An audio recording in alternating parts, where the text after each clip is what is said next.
All right, man, with the street legal banshee, man, the main problem what he said he was having is that the bike was switching gears by itself.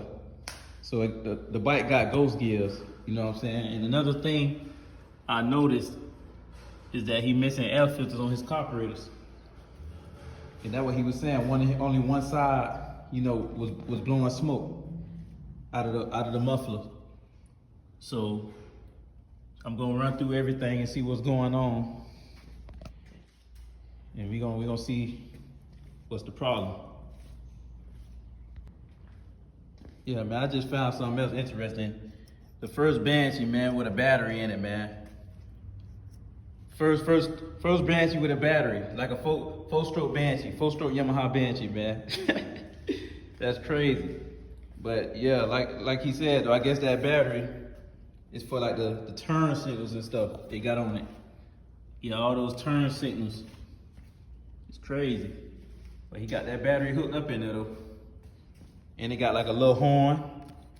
I forgot how he did. He got like a little horn. No, y'all ain't seen nothing like that. A Banshee with a horn. And the lights work. Y'all stop playing, man.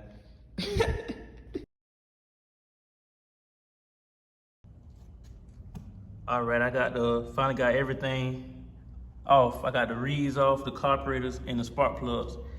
Remember I told y'all 3 things you check for that will stop a bike from running, right? The spark, the compression, and making sure the carburetor is getting gas. So the bike have good spark. The bike definitely got good spark on it. But one thing I did see with the reeds is that his reeds is good. All his reeds is good. None of his reeds got cracks in them. But one thing I did see is that he didn't have a gasket between the reeds. The reeds and the boot. He don't have a gasket between them. So that could cause some air, you know, to be getting inside of it. And it cause it to not hit right. Okay, the next step I'm gonna take real quick, before jumping to saying it's just the transmission, or saying it's the shift forks, you know, he did tell me, the owner did tell me that his other mechanic, his old mechanic had told him that he didn't tighten the clutch basket up. And you know, that's what he was saying. That's why it's probably ghost shifting or shifting by itself or whatever. So I'm just gonna pull the oil cover off, the clutch cover off, and see what's going on, see if that's the problem. All right, man, I got everything apart. I got the clutch cover off, man, and you know, it's looking like the bolt is actually tight, you know, so that's definitely not the problem. Because I was thinking if the bike just had a loose clutch bolt, that would not cause the bike to have a problem with shifting, like jumping gear like that from first to sixth gear. So it definitely looked like that's definitely false allegations right here, as we can see. So the bolt is tight, but one thing I do see is that his clutches is sticky a little bit, it's sticking together a little bit like that.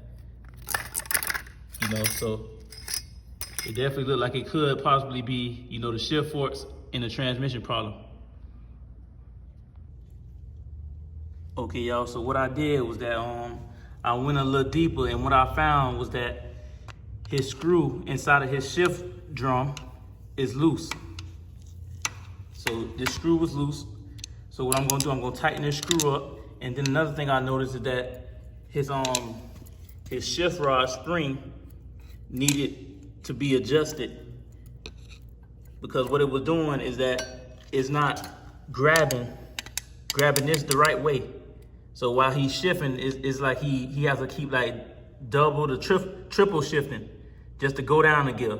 So this is the problem right here. This is definitely the problem. So what I'm gonna do, I'm gonna go ahead and tighten up this screw right here, and I'm gonna adjust the shift rod, and that should fix the problem right there. Okay, now I got the clutch basket put back on. I cleaned the clutch plates up because they were sticking together, and I put them back on. But I found another problem with the clutches. is that whoever worked on this bike or put the clutches in, they put an extra clutch spacer, you know, between the clutches. And that definitely don't supposed to be there, because that definitely will affect the shifting too. Now, as you can see, between each clutch pad, it have a silver spacer between each one. Between each one. It don't supposed to have two. It's supposed to have one clutch plate. One spacer between each pad. And see, as you can see, they had two in them. All right, man, I got everything back together, man. I got the reeds back on, but the last thing I'm gonna do, I'm gonna clean the carburetors, but you know, the main thing is that I got the transmission shifting perfect now. That's first, second, third, fourth, fifth, that's six. Now we're gonna knock back down. 1, 2, 3, 4, 5, and back to neutral, halfway up. So our transmission problem is definitely fixed. Transmission is shifting smoothly.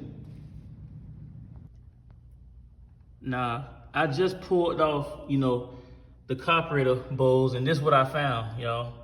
Now, if you look closely, can y'all tell me the problem that y'all see?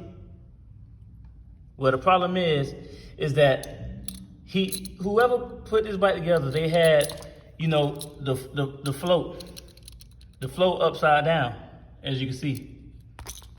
The float is upside down. Definitely upside down. So whoever was working on this bike is, you know, a lemon. So, but what I'm gonna do, I'm gonna blow through the carburetors and clean them and make sure, you know, give it that V-touch.